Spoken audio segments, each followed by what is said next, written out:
Fellow Patriots, welcome back to Patriots of the American Republic. For decades, the United States has had an issue with illegal immigrants pouring over into our country, predominantly from the southern border. Now, during Trump's first administration, he made this a focal point on the campaign trail and delivered on those promises as he enforced a zero tolerance policy for illegal immigration. The Democrats, although at one point they stood against illegal immigration, and we've showed plenty of clips of that, have taken it upon themselves to utilize this moment, to utilize Trump's harsh words, though truthful, towards this issue. They've capitalized on it and morphed it from a legal standpoint into a racial one, right? Unfortunately, due to the loss of 2020, Joe Biden did just about everything he possibly could to allow our country to be flooded by not just economic illegal immigrants, but also by hardcore criminals, right? Ones that we've reported on before, right?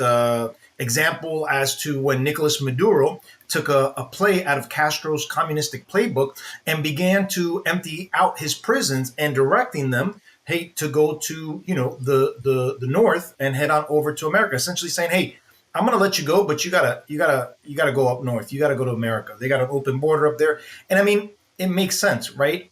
If you're a dictator, you've got to utilize money to keep those prisoners in there to a certain extent, and so how do you decrease your overhead? Is you let them go and send them up north. You don't have to deal with them in your own country. So anyhow, it's difficult to determine how many illegal immigrants came to our country under the Biden administration.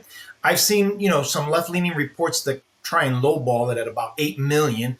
And then I've seen some on the right or independents that say between 10 and 20 million.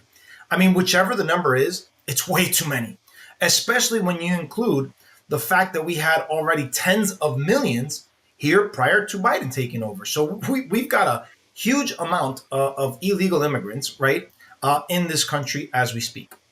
Despite the left's attempt to gaslight the audience, we've extensively covered how Joe Biden's administration sued many border states who got a little creative in attempting to protect their borders. We showed how Texas National Guard was forced to stand down and watch as federal officers opened up a gate allowing entry for illegal immigrants, and they were unvetted, of course, right? So it was examples like that that showed that Biden did everything that he possibly could to bring these people in here, right? Not to prevent them from coming. Due to all these examples, President Trump has had to reaffirm his stance on immigration and enforcing the laws we have to deport as many illegals as possible, right?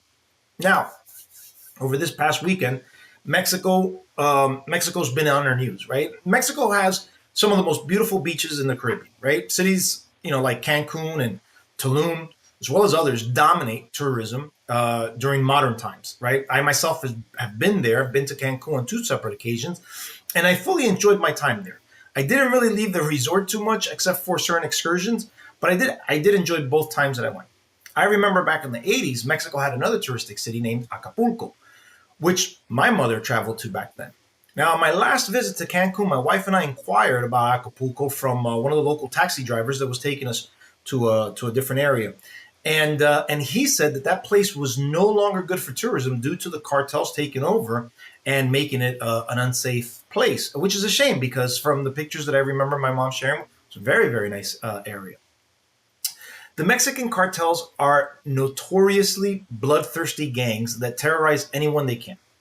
With an extensive cash flow of drugs and human trafficking and other type of criminal activities, it's no secret that the cartels have bought out many of their politicians, which allows for these people to keep operating, right?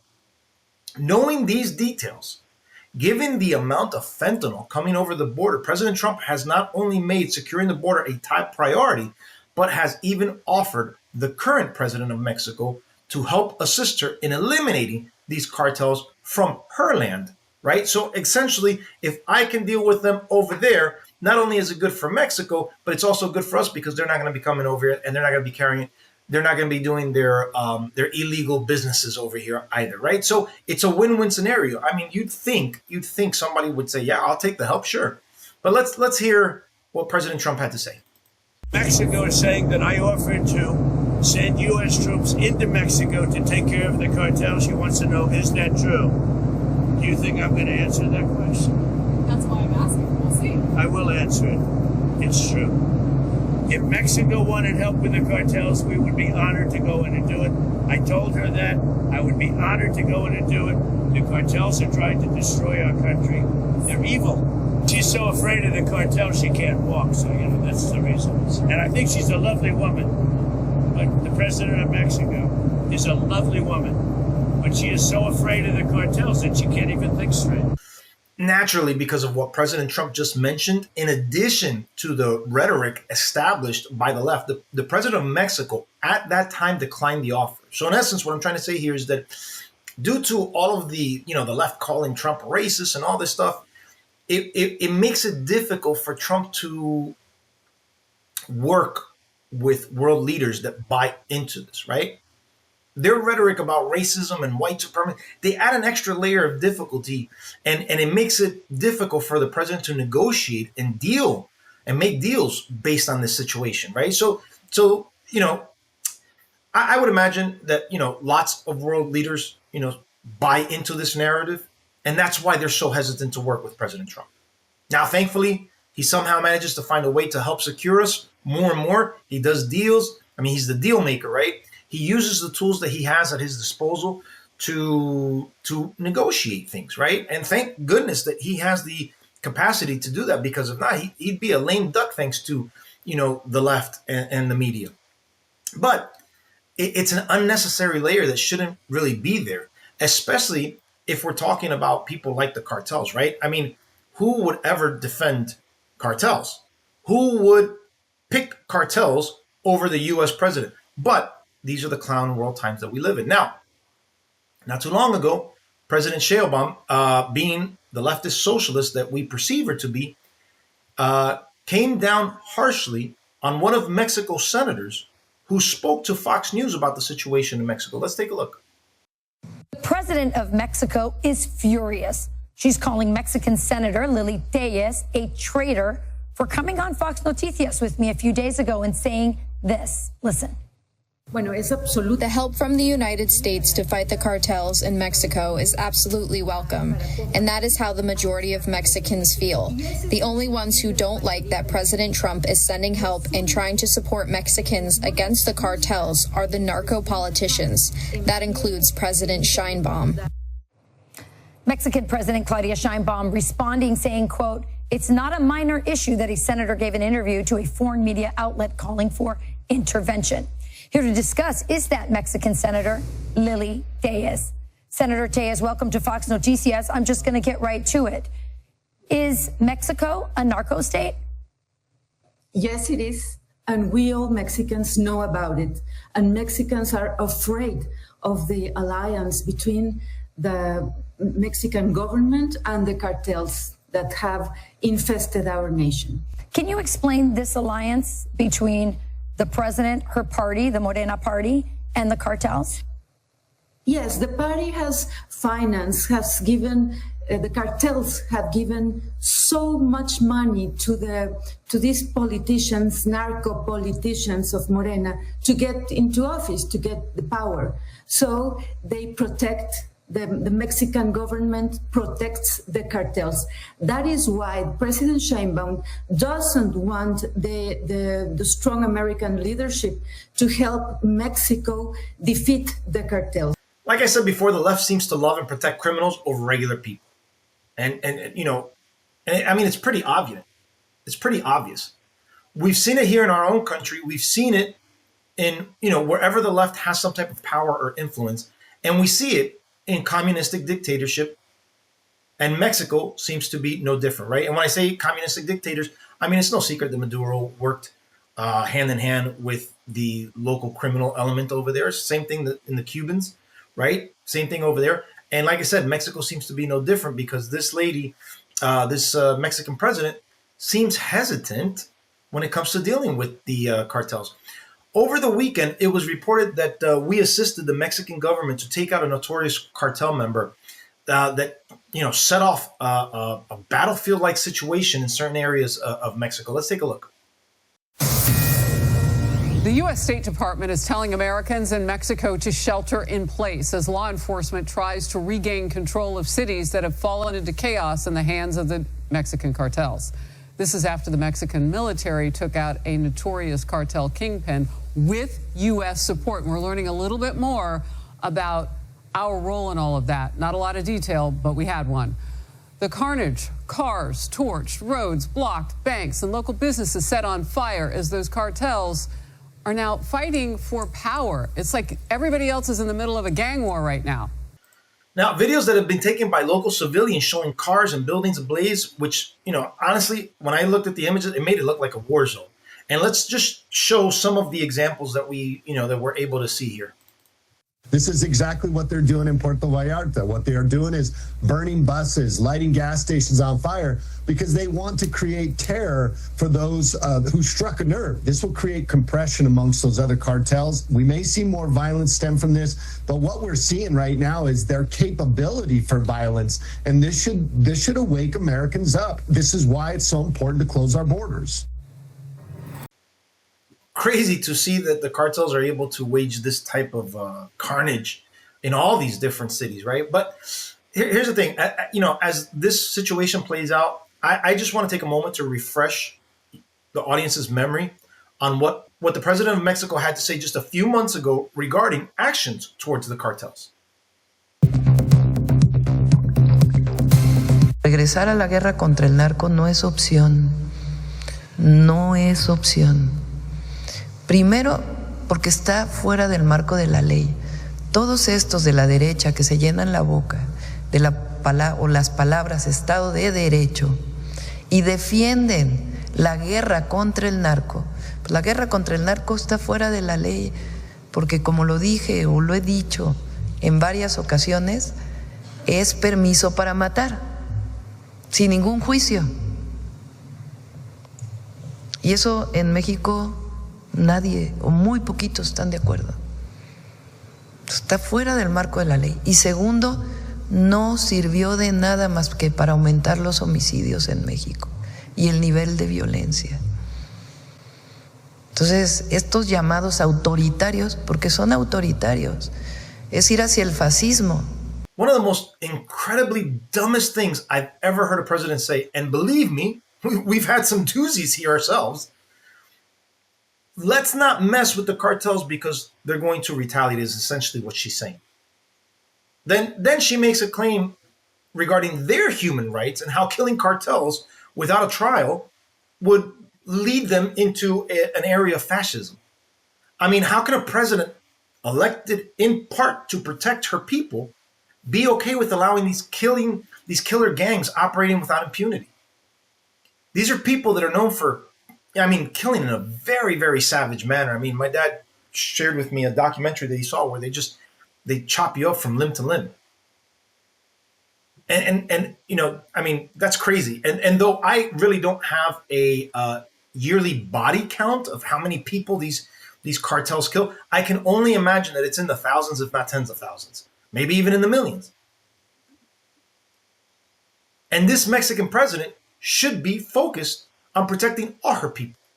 She shouldn't be okay with allowing, again, whatever the number is on a yearly basis. Let's just put a number on it. Let's just say, 5,000 people die from all these different cartels on an annual basis, and she's okay with that?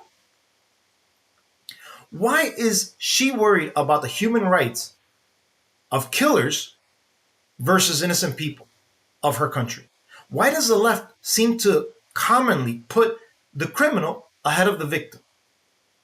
Now, I also want to point out that the leftist talking point here regarding, deeming people who want law and order as fascist. Again, the left here in this country, because of their stupidity and their rhetoric of painting the right as white supremacists and racists, what they're doing is they're allowing actual socialists, actual communists, actual corrupt people to use that rhetoric against, again, normal people. Who does not want peace in their city, in their town, in their state, in their country, in their region?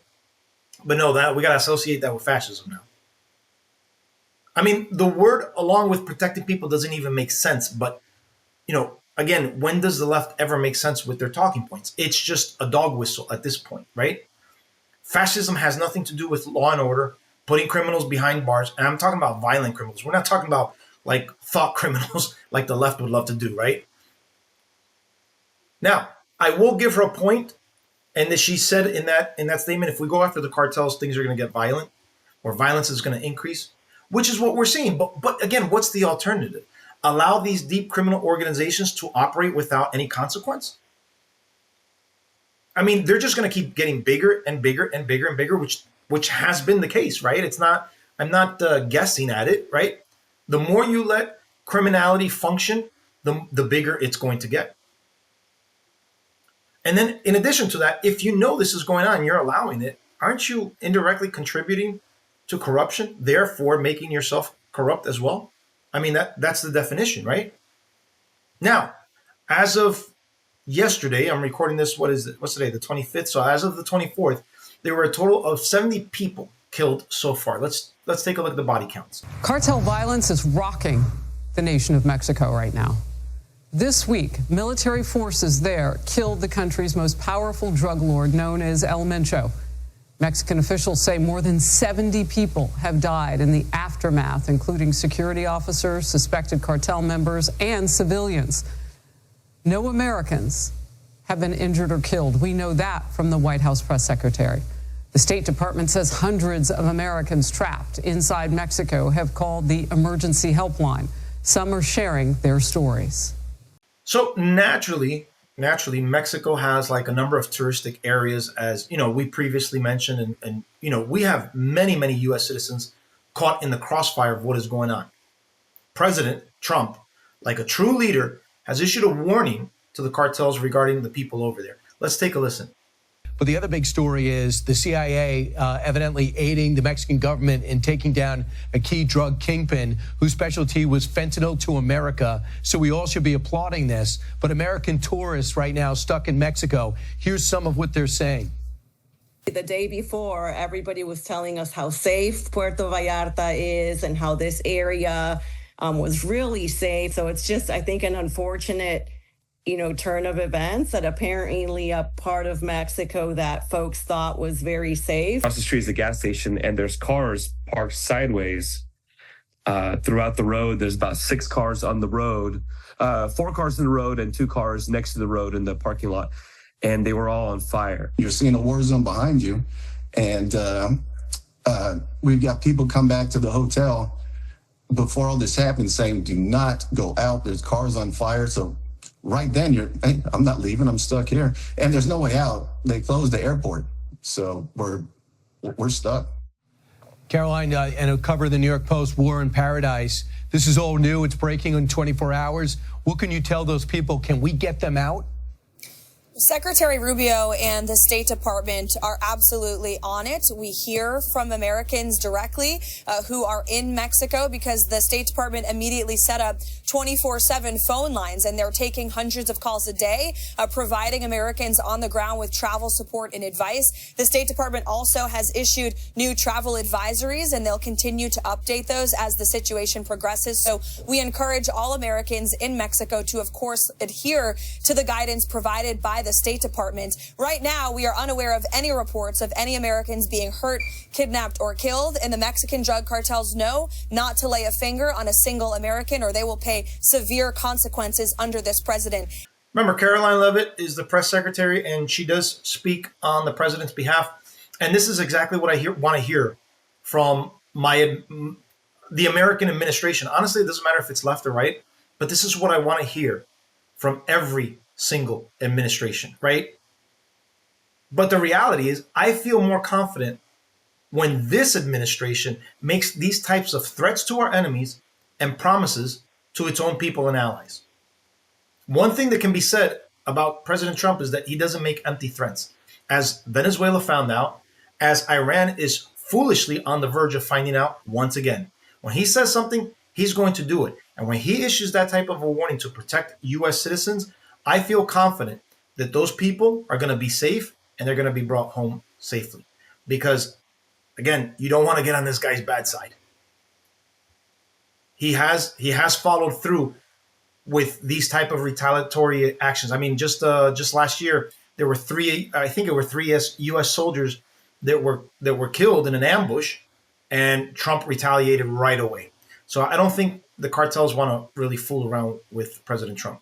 Now, one factor that has been really, really loud and clear in my eyes, as well as many others, is the fact that there have been absolutely zero protests, zero marches from the left, the left that pretends to care about love and peace and people, right? You would think this would be an opportune time and a worthwhile cause, to come together against the criminal element and show support for the people of Mexico.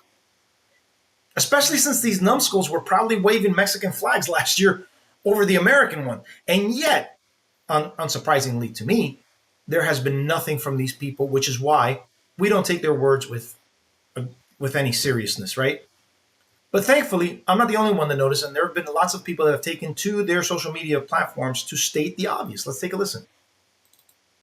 Innocent Mexican civilians will be gunned down if they leave their houses, and the Mexican government is aware of this, and where are they? And where the f*** are you Mexicans, Hispanics, other miscellaneous Latinos to protest the cartel, The cartel literally terrorizes people with fear, violent actions. I ain't never seen no motherfucking cartel protest. They slaughter people. They set people on fire. They do unforgivable things to people. I ain't never seen none of you motherfuckers who be outside waving a damn Mexican flag in the streets to protest the United States government, to protest the Mexican government that allows people to be terrorized by a fucking criminal organization. Take that bull back to Mexico and wave them damn flags in the street. You people don't give a about your own people, but you want to come here and protest. Take your raggedy ass back to Mexico. This is a message to all of our Viva Mexico crowd. You know, the crowd that likes to protest on the streets for their rights. You know, the crowd that likes to fight against ICE agents for doing their job. You know, the crowd that likes to burn the American flag, but they're never willing to leave America. The same crowd that likes to wave the Mexican flag chanting Viva Mexico, but never want to Viva en Mexico. Yeah, I'm not sure if you're aware of this, but Mexico needs you right now. So do what you do here, but do it in Mexico. Get your picket signs, get your Mexican flags, call all of your buddies, let the Democrats know they can follow you over there, get all of your kids, because the streets of Mexico, I think, can really use your guys' voice. Now, you may think I'm trolling, but I'm being dead serious. I'm giving you the benefit of the doubt that possibly, you know what, they really mean that Mexico is their heart. Mexico has their loyalty. Then I'll give you that benefit of the doubt. You encourage your kids to walk out of schools to protest against ICE because they're attacking the Mexican community. How about you do the same with the cartel, corruption, and violence all across Mexico that is destroying innocent lives on a daily basis? Why don't you go make your voice heard over there? Because for some weird reason, you guys are awfully quiet today. You'd think this is an easy issue that, everyone can come together. It doesn't matter if you're left, right, middle, whatever the case may be. This is an opportune time for all sides to come together in unity. But yet here we are, silence. But again, that reality shouldn't surprise anyone, because again, to me, they are different slices of the same fruit, right? The left, socialism, et cetera, et cetera. Whether the leftists know it or not, they are socialists and they do support it. They support communism, whether they realize it or not. So, in conclusion, guys, I think if not for the stupid rhetoric from the left about President Trump, again, being racist against Latinos and immigrants, I think he would have had an easier time working with other world leaders like the Mexican president. But because they've fueled this rhetoric of hate, people hesitate to work with him. They buy into that rhetoric and then they're hesitant. And so they got to make him look like that. So again, if you characterize someone as being the embodiment of evil, then other people don't want to work with that evil, that perceived evil, which obviously isn't the case. Is President Trump tough? Absolutely. Is he perfect? No. Does he say things off the cuff? Does he say things that are politically incorrect? Yes. But are they true? Absolutely. I mean, just the fact that we're going through this gives validity to what he said, what he's been saying. It's like, look, hey, we've got dangers here at the border. We got not so good people coming over, and we got to stop it. Listen, people are people, and no one wants to see innocent people dying. The American people want Mexico to be great. They want them to have a better life, and one that is void of criminal cartel organizations, right? No one should live under that type of violence. So I hope these cartels are taken out, and I hope I hope Mexico gets better physically and financially, right? Because if Mexico does better, it's a win-win scenario for everyone, right? There should be then less illegal immigration for us, less fentanyl coming over the border, less of our own American people dying of fentanyl, a better lifestyle for the Mexicans over there in Mexico, right? To live, to thrive in peace and safety and harmony, right? So I hope that things turn around, even though I don't think they will, just because there's just so much pushback. But I, for one, would honestly like to see all countries doing good, especially our neighboring ones, because the neighboring ones obviously impact us the most.